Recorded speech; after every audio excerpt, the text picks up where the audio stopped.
पूनम की शादी दशहरे वाले दिन हुई थी। राकेश की एक मौसी जो हैदराबाद में रहती थी, उन्होंने घुटनों का ऑपरेशन करवाया था। इस वजह से वो शादी में नहीं आ सकी। उनका बहुत मन था नई बहू से मिलने का, इसलिए पूनम अपने ससुराल वालों के साथ मौसी जी के घर मिलने गई हुई थी। पूनम बहू, तुम्हारी शादी के बाद पहली दिवाली है, इसलिए मैंने तुम्हारे मौसा जी से कहकर दिवाली के कुछ उपहार और मिठाई मंगवा ली है। अब तुम दिवाली के पास आई हो तो ये सब देना तो बनता ही है। थैंक यू मौसी जी, ये तो आपका प्यार है। ये सारे गिफ्ट मुझे आपकी बहुत याद दिलाएंगे। रुक्मणी दीदी, ये आपने बहुत अच्छा किया। अब कल दिवाली है, आज छोटी दिवाली के दिन हम जा रहे हैं। कल दोपहर पहुंचने में हो जाएगी, फिर दिवाली का सामान खरीद ही नहीं पाएंगे। तभी तो मैंने तुम्हारे जीजा जी के हाथ सारा सामान मंगवा लिया था। मौसा जी थैंक यू, आप सुबह सुबह इतना सारा सामान ले आए। 12 बजे की ट्रेन थी। सब लोग स्टेशन पर पहुंचे। ट्रेन दिल्ली के लिए रवाना हुई। राकेश बेटा, हम कल किस टाइम तक पहुंच जाएंगे? भाई मम्मी, दोपहर तक हम घर पहुंच जाएंगे। चलो अच्छा है, फिर तो बहू के हाथों दिवाली पूजन भी हो जाएगा और बहू की पहली दिवाली भी घर पर हो जाएगी। कल की टिकट मिल जाती ना तो हम आज पहुंच जाते। कल की हो नहीं रही थी और फ्लाइट की भी टिकट नहीं मिल रही थी। दिवाली की वजह से बुकिंग्स बहुत मुश्किल हो रही हैं। ये तो अच्छा हुआ कि इस ट्रेन की हो गई। माँ जी, मौसी जी, मौसा जी बहुत अच्छे हैं। पता ही नहीं चला 2 दिन कब बीत गए। हाँ दीदी बहुत अच्छी है। शुरू से ही उनका मेरे साथ बहुत प्यार रहा है। वो मेरी बहन भी है और मेरी माँ भी है, ये समझ लो। वो तो उनके घुटनों का ऑपरेशन ना हुआ होता तो शादी में जरूर आती। अरे तुम्हारे पापा जी का फोन आ रहा है। हेलो, हाँ जी, हाँ बैठ गए हैं। राकेश बोल रहा है कल दोपहर तक पहुंच जाएंगे। अच्छा ठीक है। हाँ, वो दीदी ने काफी सारा सामान दिवाली का दे दिया है। हाँ, प्रसाद भी दिया है, खील खिलौने भी बहुत सारे दे दिए। तुम थोड़ा सा प्रसाद ले आना। हाँ, बाकी लक्ष्मी गणेश जी की मूर्ति ले लेना। अच्छा ले आए हो? ठीक है, कल पहुंचकर फिर तुम्हें फोन करती हूँ। अच्छा सुनो, दिवाली के जो दिए लाए हो उन्हें रात को पानी में भिगो देना और सुबह सूखने बिछा देना। रात भर भिगो कर रखो तो दिए में तेल जल्दी खत्म नहीं होता, काफी देर तक जलते हैं। इसी तरह खाते पीते बातें करते हुए रात बीत गई। अगले दिन सुबह 5 बजे जब सब सोकर उठे तो देखा ट्रेन रुकी हुई थी। लोग आपस में बातें कर रहे थे। अंकल जी, ये ट्रेन क्यों रुकी हुई है? यहाँ तो कभी नहीं रुकती ट्रेन। पता नहीं बेटा, पिछले आधे घंटे से रुकी हुई है। अभी कुछ पता नहीं चल पा रहा है। कोई कह रहा है कि आगे सिग्नल नहीं मिल रहा, इस वजह से ट्रेन रुकी है। अरे वहाँ दूसरे डिब्बे में तो लोग बात कर रहे हैं कि आगे ट्रैक टूटा हुआ है तो कई घंटे तक शायद ट्रेन यहीं रुकी रहेगी। तभी पूनम और उसकी सास भी सोकर उठ जाते हैं। हैप्पी दिवाली मम्मी जी। हैप्पी दिवाली बेटा, पहली दिवाली की बहुत बहुत बधाई। जीती रहो, खुश रहो, सदा सुहागन रहो। Happy Diwali Rakesh ji. Happy Diwali Poonam. Happy Diwali माँ। खुश रहो बेटा, सदा सुखी रहो। अच्छा, आपकी बहू की पहली दिवाली है? हैप्पी दिवाली आंटी जी। हाँ, बहू की पहली दिवाली है। कहीं रिश्तेदारी से आ रहे हो? हाँ बहन जी, वो मेरी बहन रहती है हैदराबाद। लेडीज की आपस में गपशप शुरू हो गई, पर काफी देर होने के बाद भी ट्रेन नहीं चली तो सब लोग ट्रेन से नीचे उतरकर देखने लगे और आपस में कारण जानने लगे। 10 बज चुके थे। ट्रेन का टाइम था 12 बजे पहुंचने का, पर अभी तक कोई उम्मीद नजर नहीं आ रही थी ट्रेन के चलने की। दोपहर के 3 बज गए पर ट्रेन वैसी की वैसी ही खड़ी थी। तभी टीटी आता है और बताता है कि आगे रेलवे लाइन खराब है। अब जब लाइन ठीक होगी तभी ट्रेन आगे बढ़ेगी। मम्मी, अब हम दिवाली कैसे मनाएंगे? हमारी तो पूरी दिवाली ट्रेन में बीतने वाली है। क्या करें बिटिया, अब इसमें हम कुछ नहीं कर सकते। अब तो जब रेलवे ट्रैक ठीक होगा तभी ट्रेन चलेगी। शायद आज की दिवाली हमारी अंधेरे में इस ट्रेन में बीतने वाली है। हमारी तो बहू की पहली दिवाली थी। हमने सोचा घर टाइम पर पहुंच जाएंगे तो घर पर दिवाली सेलिब्रेट कर लेंगे, पर क्या पता था कि दिवाली की रात इस ट्रेन में बीतेगी। मम्मी, तभी मैं बोल रहा था फेस्टिवल के मौके पर हमें नहीं जाना चाहिए। अब देखो परेशानी आ गई। वहाँ पापा भी फोन कर रहे हैं कि कब पहुंचोगे। उन्हें बताया तो वो भी चिंता में आ रहे। कोई नहीं, तुम्हारे पापा जी को बोलना दिवाली की पूजा करके ताऊ जी के घर चले जाएंगे। सबका मन बहुत उदास हो गया। दिवाली की शाम आई। सब बस आपस में बातें ही कर सकते थे, कोई कुछ नहीं कर सकता था। सबकी बातचीत के दौरान ट्रेन में ही पूनम को एक और हमउम्र लड़की मिल गई। उसकी भी इसी साल शादी हुई थी और उसकी भी पहली दिवाली थी। दोनों आपस में बातें करने लगी। तभी पूनम के दिमाग में एक आइडिया आया। वर्षा, तुम्हारी भी पहली दिवाली है और मेरी भी, क्यों ना हम अपनी इस दिवाली को कुछ स्पेशल बनाएं? हम अपनी दिवाली ट्रेन में मनाएं। पर कैसे? हमारे पास तो ना ही दिवाली के दीपक और लाइट्स हैं और ना ही मिठाई खील बताशे। मेरे पास सारा सामान है, रुको मैं अभी बैग में से निकालती हूँ। बहू, ये सामान क्यों निकाल रही हो? माँ जी, आज दिवाली है। अगर हम घर पर दिवाली नहीं मना सकते तो ट्रेन में तो मना ही सकते हैं ना। और वैसे भी ये सामान मौसी जी ने बहुत प्यार से दिया था ताकि मैं अपनी पहली दिवाली पर इस्तेमाल कर सकूं। अब हम दिवाली पर घर तो पहुंच नहीं पाएंगे, इसलिए मैं सोच रही हूँ हम दिवाली का त्योहार ट्रेन में मनाएंगे। आइडिया तो बहुत अच्छा है, लाओ मैं हेल्प कर दूं। ये तो बहुत अच्छा विचार है बहू, चलो मैं भी तुम्हारी मदद करती हूँ। पूनम की बात को सुनकर बाकी के यात्री भी बहुत प्रोत्साहित हुए। पूनम और वर्षा मिलकर दिवाली के पूजन की तैयारी करती हैं। पूजा में प्रसाद रखती हैं, मिठाइयाँ रखती हैं और दीपक जलाकर सब लोग माता लक्ष्मी और भगवान गणेश का पूजन आरती करते हैं। पूरी ट्रेन में दिवाली की रौनक साफ साफ दिखाई दे रही थी। अरे पूनम, मौसा जी ने थोड़े पटाखे दिए थे ना, क्यों ना हम ट्रेन से बाहर उतरकर सब लोग फुलझड़ी जलाएं? हाँ, मेरा भी बहुत मन है फुलझड़ी जलाने का।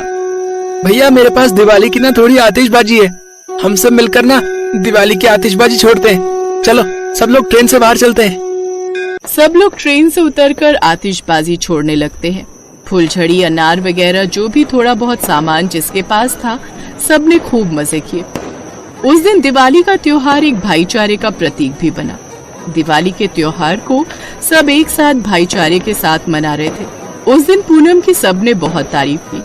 उसके प्रयास की वजह से उसकी तो पहली दिवाली यादगार बनी ही, पर साथ ही ट्रेन में बैठे सभी यात्रियों के लिए भी वो दिवाली खुशहाली से भरी, कभी न भूलने वाली दिवाली बन गई। सूरज और चंदन दोनों काफी अच्छे दोस्त थे। दोनों दिन भर अपने अपने खेत पर काम करते और शाम को घर लौटते। एक दिन, ये लो भैया, अब ठीक है, ये लो तुम भी लो। चंदन, मुझे एक बात समझ में नहीं आती, जब भी तुझे फसल के पैसे मिलते हैं तो कुछ पैसे ये मंदिर के बाहर बैठे भिखारियों में क्यों बांटने आ जाता है रे? अरे इन लोगों की तो आदत है मांगने की, मैं तो 1 रुपया इन्हें ना दूं। सूरज, मुझे पता है मैं खुद इतना अमीर नहीं कि इन लोगों के लिए ज्यादा कुछ कर सकूं, पर 20-30 रुपए भी यदि मैं इन्हें अपनी कमाई में से दे देता हूं तो मुझे बहुत सुकून मिलता है रे। और शास्त्रों में भी कहा गया है कि अपनी कमाई का कुछ हिस्सा दान करने से घर में बरकत रहती है। जिस दिन कभी भगवान ने चाहा कि मेरी कमाई ज्यादा होगी तो मैं ज्यादा दान करूंगा। तू नहीं मानेगा, चल अब घर चलें, बहुत देर हो गई है और जोरों की भूख भी लगाई है। सूरज और चंदन दोनों अपने अपने घर चले जाते हैं। चंदन अपनी पत्नी रमा से कहता है, रमा, बस मेरा मन है इस बार दिवाली से पहले फसल की अच्छी बिक्री हो जाए तो त्योहार पर कुछ पैसे तो आ ही जाएंगे। आप चिंता मत करो, आप इतनी मेहनत करते हो तो उसका फल आपको जरूर मिलेगा। बापू, मुझे इस बार दिवाली पर बड़ी वाली फुलझड़ी दिलाओगे ना? बापू, मुझे भी बहुत सारे पटाखे लेने हैं। मेरे दोस्त संजू ने भी बहुत सारे पटाखे खरीदे हैं, रॉकेट, फिरकी, फुलझड़ी, बम, सब कुछ। हाँ हाँ मेरे बच्चों, मैं तुम्हें सब कुछ खरीदूंगा, नए कपड़े, मिठाई, बम, पटाखे, सब कुछ। इस तरह चंदन अपने बच्चों के साथ हंसी खुशी बातें कर रहा था। एक दिन,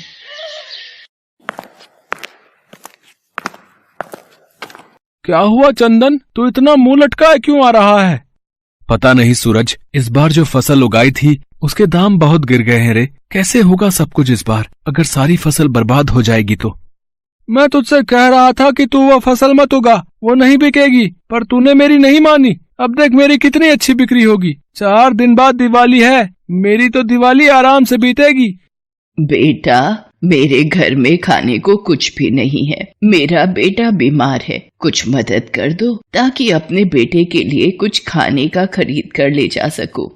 अरे हट बुढ़िया सामने से, पता नहीं त्योहार आते नहीं ये लोग मांगना शुरू कर देते हैं। मैं तो 1 रुपया तुम भिखारियों का ना दूं। कोई बात नहीं बेटा, रहने दो, मैं कहीं और से मदद मांग लूंगी। अम्मा मेरे पास ये 50 रुपए हैं, शायद इनसे तुम्हारी कुछ मदद हो जाए, ये रख लो। जीते रहो बेटा, माँ लक्ष्मी की कृपा तुम पर सदैव बनी रहे। तुम्हारा बहुत बहुत शुक्रिया बेटा। अब मैं इन रुपयों से अपने बच्चे को भोजन खरीद कर खिला सकती हूँ। बेटा, तुमने दिवाली के दिनों में मेरी सहायता की है, इसलिए मैं भी बदले में तुम्हें कुछ देना चाहती हूँ। ये कुछ गेहूं के दाने अपने खेतों में माँ लक्ष्मी का नाम लेकर फैला देना। माँ लक्ष्मी का आशीर्वाद तुम पर बना रहेगा बेटा। अरे ओ, तुझे इतना दानवीर कर्ण बनने का शौक क्यों है रे? है तेरी फसल नहीं बिकी, आगे 4 दिन बाद दिवाली है, तेरे खुद के पास खाने को पैसे नहीं है और तू भिखारियों को रुपए बांट रहा है। ज्यादा फालतू उड़ाने का शौक है तुझे, और बदले में मिला क्या? 4 गेहूं के दाने। है सूरज, मेरी जेब में रुपए ना होते तो शायद मैं भी नहीं दे पाता, पर इस वक्त एक बूढ़ी अम्मा को पैसों की जरूरत थी और मेरी जेब में 50 रुपए रखे थे, इसलिए मैंने दे दिए। चंदन वो गेहूं के दाने अपनी जेब में रख लेता है और दोनों घर वापस आ जाते हैं। उधर वो बुढ़िया अपने असली रूप में आ जाती है। देवी लक्ष्मी, दिवाली के समीप आने पर पृथ्वी लोक में आपके स्वागत की तैयारियां शुरू हो गई हैं। स्वामी, दिवाली पूजन के दिनों में मेरे सच्चे भक्त अनन्य बार मेरा नाम पुकारते हैं और गरीब बेसहारा लोगों के बारे में जिनके भी मन में दयालुता होती है, उन भक्तों के भंडार भरना मेरा कर्तव्य बन जाता है। दिवाली उत्सव के दिनों में भक्त अपनी भक्ति का प्रमाण देते हैं और मैं अपने भगवान होने का, इसलिए भक्तों की परीक्षा लेना भी मेरा कर्तव्य बन जाता है। देवी लक्ष्मी, ये तो सत्य है, जिस मनुष्य पर भी आपकी कृपा हो जाए वो धन धान्य वैभव से परिपूर्ण हो जाता है और दरिद्रता उसे छू नहीं पाती, और ये उन्हीं के भाग्य में लिखा होता है जो मन से साफ और सच्चे होते हैं। उधर चंदन रमा से कहता है, रमा, मेरी फसल कोई भी नहीं खरीदेगा। मुझे कुछ समझ में नहीं आ रहा है, मैं इस दिवाली पर क्या करूँगा? बच्चों की इच्छाओं को कैसे पूरा करूँगा? निराश मत हो जी, अभी दिवाली को 4 दिन बाकी हैं, कोई ना कोई ग्राहक जरूर मिल जाएगा। रमा, मैं जरा खेत का चक्कर लगा कर आता हूँ, ठीक है? चंदन खेत पर चला जाता है। तभी उसे याद आता है कि उसे बूढ़ी अम्मा ने गेहूं के दाने दिए थे। वो खेत में उन दानों को माँ लक्ष्मी का नाम लेकर फैला देता है और घर आ जाता है। अगले दिन जब सूरज सोकर उठता है तो उसके द्वार पर एक ग्राहक आता है और उस फसल के बारे में पूछता है। चंदन उसे खेत पर ले जाता है। हरी भरी लहराती फसल को देखकर ग्राहक खुश होकर उस फसल को खरीदने के लिए बोलता है। ये सुनकर चंदन बहुत खुश होता है और वो अच्छे दामों पर अपनी सारी फसल उस व्यक्ति को बेच देता है। चंदन मन ही मन माँ लक्ष्मी को धन्यवाद करता है। पता नहीं उसके मन में ये विश्वास उठा था कि उसने जो गेहूं अपने खेतों में फैलाए थे वो माँ लक्ष्मी का ही आशीर्वाद था। चंदन खुशी खुशी सारी बात रमा को बताता है। रमा, माँ लक्ष्मी के आशीर्वाद से हमारी सारी फसल बिक गई। माँ लक्ष्मी, आपकी जय हो। मैं सूरज को ये बात बताकर आता हूँ, वो जब ये खबर सुनेगा तो बहुत खुश होगा। चंदन सूरज को ये खुशखबरी सुनाने जाता है।